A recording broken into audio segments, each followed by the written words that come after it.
Yuki, and welcome back to Playwriting with Waylon.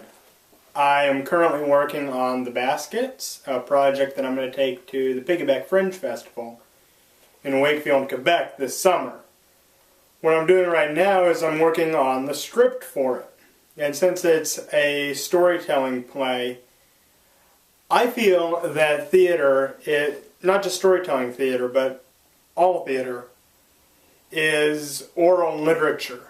And so while a script can be helpful in putting it together, written text can be helpful, ultimately it's going to be oral literature. And it helps me to start off with it that way. So what I'm doing now is I'm returning to the through line of the play, the framing device, which is about basket weaving in general, Kagurk basket weaving in general, and my family's collection in particular. Again, to learn more about the project, please visit the link in the description below. So what I'm doing today is I'm going to tell the Greedy Father, which is a Kagurk myth that involves the creation of basket materials. Something that I've thought would be neat to do in the actual play is, at least during parts of it, be weaving. So I'm going to try out braiding bear grass, which is kind of like weaving, similar setup, one of the same materials, but so much simpler. And I'm going to do it just, see how my focus goes, how my focus works, if I can focus on two things at once. So, the story starts with the Greedy Father. It starts during a famine. There's not a lot of salmon in the river.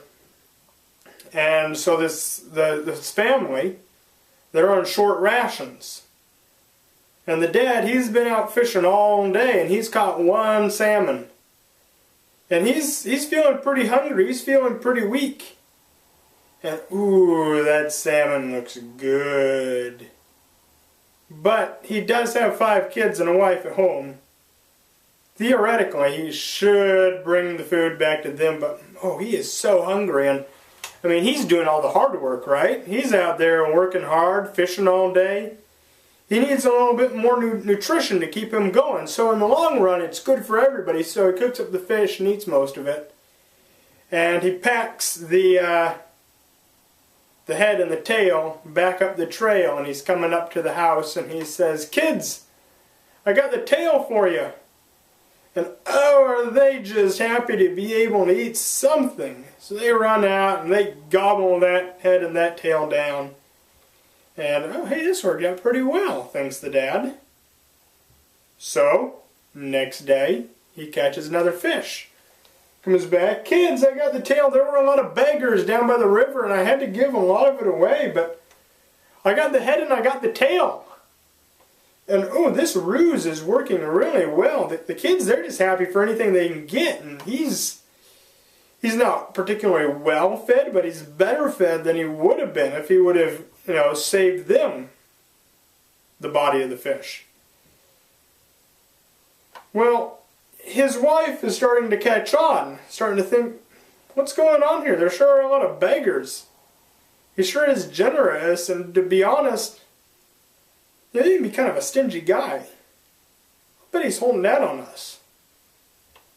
So the next day she sends a couple of the kids to trail him, see what he does. And they see him catch the fish, see him club it, see him clean it, see him cook it, and start eating it. So they run up to the house and they say, "Mom, you were right, he's holding out on us." And she says, "That's it, kids, we're leaving." And so they take off, and the husband, he comes back up the trail, and he says, "Kids, I got the head and the tail. There are a lot of beggars again." "Kids, I got the head and the tail. There was a lot of beggars again." He gets into the house, and there's nothing there. There's nobody there. And then he hears a little scritch in the corner, and it's a little mouse. He grabs that thing, and he's got it in his hand, and he says, "If you don't tell me where my family went to, I'm going to kill you." And the little mouse says, okay. see that stone there in the corner, that grinding stone? Lift it up. So the husband, he's got the mouse in one hand, he gets down on one knee and uses his other arm and his leg to lift up that grinding stone, and there's a tunnel going down, and so he lets the mouse go and he goes down the tunnel. And it comes up on a hillside and he sees his family just a little way ahead of him. So he kind of runs and he says, "Kids, I got the head and the tail." And he grabs at the youngest and it turns into a willow, the plant. Hey! So he runs further up the hill, he comes up to the next one, "Kids, I got the head and the tail, where do you think you're going?" And he grabs the next one. And it turns into a Woodwardia fern. And he does that to the next one, it turns into a black fern. Does that to the next one. "Kids, I got the head and the tail, where do you think you're going?" That one turns into hazel. And the fifth one turns into a bear grass, which is what I'm braiding right now. And then he catches up to his wife and she turns on him and she says, "From now on, me and my kids, we're going to be baskets. So we're going to be in front of the people when they dance, but you're going to be nobody. You're going to be bad luck. Nothing's even going to want to touch you and you're dead." Then she turned into a pine tree and he turned into an owl. Kana kana kana. Cool, I did it. So I'm going to listen to that and so I can get a little bit of text so I can write it down and kind of look at it and kind of shift pieces around. Again, to learn more about this project, please visit the link that I'll take you to the Kickstarter site, the Kickstarter video. It's down in the description. And when you go to the Kickstarter description, if you would please fund it. We need to raise money to get us to Wakefield, Quebec. Yotwa, thanks for watching.